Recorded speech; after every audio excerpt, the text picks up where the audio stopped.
Salut tout le monde. Aujourd'hui, tel que promis dans ma dernière chronique, je vous parle d'une bande dessinée québécoise. Il s'agit de Quand je serai mort, écrite par Laurent Chabin et dessinée par Réal Godbout. Cette bande dessinée est plutôt intéressante, mais elle n'est pas sans défaut, mais on verra ça plus tard. En attendant, de quoi parle cette bande dessinée? Léon Obmenchik sort de prison après 10 ans passés derrière les barreaux pour un crime qu'il n'a pas commis, victime d'une triste machination qui lui coûtera bien plus que cette décennie passée en tôle. Maintenant libre, Léon veut des réponses à ses questions. Et surtout, il veut retrouver ce qu'il a perdu de vue trop longtemps. L'histoire est intéressante, l'histoire est bonne, c'est une enquête intéressante. Les dessins de Réal Godbout sont bien faits, les expressions faciales des personnages rendent parfois très bien, mais parfois elles sont presque grotesques. Idem pour les postures dans lesquelles certains personnages se tiennent, qui semblent parfois bien trop absurdes pour le ton sérieux du récit. Par contre, les décors et les paysages sont très bien dessinés. Les décors en intérieur sont pleins de petits détails cachés. J'ai vraiment aimé. Malheureusement, les points positifs s'arrêtent ici. Entrons dès maintenant dans les points négatifs de cette bande dessinée. Le plus gros hic de cette BD, sa vitesse. L'histoire se déroule beaucoup trop vite, surtout les 34 premières pages, soit presque la moitié de la BD. La BD fait 72 pages, ce qui est beaucoup trop court pour l'histoire racontée. Je crois franchement que la BD aurait gagné à durer entre 100 et 120 pages. Là, avec ces 72 pages, l'histoire nous est beaucoup trop vite expédiée. On n'a même pas le temps de réfléchir sur le pourquoi du comment, de se questionner sur qui est derrière quoi, que hop, les réponses nous sont directement jetées au visage.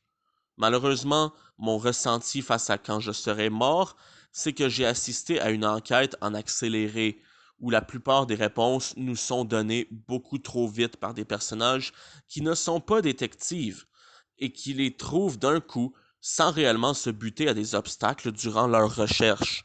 Je veux dire, quand t'es pas enquêteur, forcément t'es pas spécialisé dans la recherche de réponses, et nos protagonistes trouvent leurs réponses beaucoup trop vite.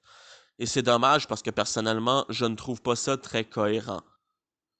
Ne me méprenez pas, c'est pas impossible qu'un personnage non enquêteur trouve réponse à ces questions sans expérience dans le domaine de l'enquête.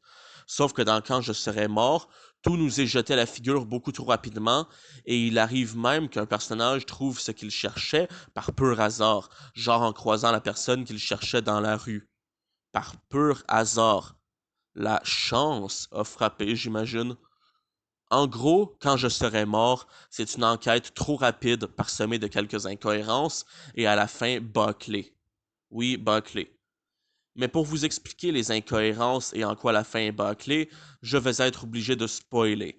Alors si vous voulez échapper au spoil, rendez-vous au temps qui s'affiche à votre écran.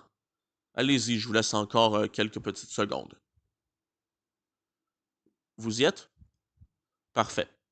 Pour ceux qui restent, on peut enchaîner avec mes explications. Bon, en quoi la fin est-elle bâclée? Eh bien, tout de suite après que la vérité sur la mort de Léon Obmenchik nous ait été révélée par Simone, il y a une page et c'est tout. Ce qui est beaucoup trop court pour les révélations qu'on a eues. Justement, parlons-en de ces révélations, parce que c'est en elles que sont tapies les incohérences de cette bande dessinée.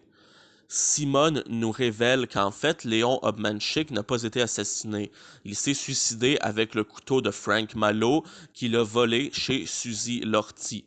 Et Simone l'a vu se suicider. Mais pour faire porter le chapeau à Frank, qui est responsable de l'emprisonnement de Léon, Simone a gravé sur sa poitrine la marque de Frank pour l'incriminer. Mais justement, comment Léon a-t-il fait pour voler le couteau chez Suzy sans qu'elle s'en rende compte? Et comment a-t-il fait pour prendre le couteau sans laisser d'empreinte? Parce que oui, les policiers affirment ne pas avoir relevé d'autres empreintes que celle de Frank. Et j'ai du mal à croire qu'il ait pu prendre le couteau, de un, sans se faire remarquer par Suzy, et de deux, sans avoir laissé d'empreinte malgré le bout de tissu dont il s'est apparemment servi pour le prendre. Parce que le temps qu'ils se mettent comme il faut le tissu en main, qu'ils prennent l'arme discrètement, et ce, avec cette Suzy Lortie qui ne le quitte pas du regard, Elle a le temps de le voir faire 1000 fois. Et j'ai observé attentivement les cases représentant cette scène, et je vois pas comment Léon a pu faire pour voler le couteau sans se faire remarquer. Voilà. Le vol du couteau aurait pu être mieux exécuté. Fin du divulgachage.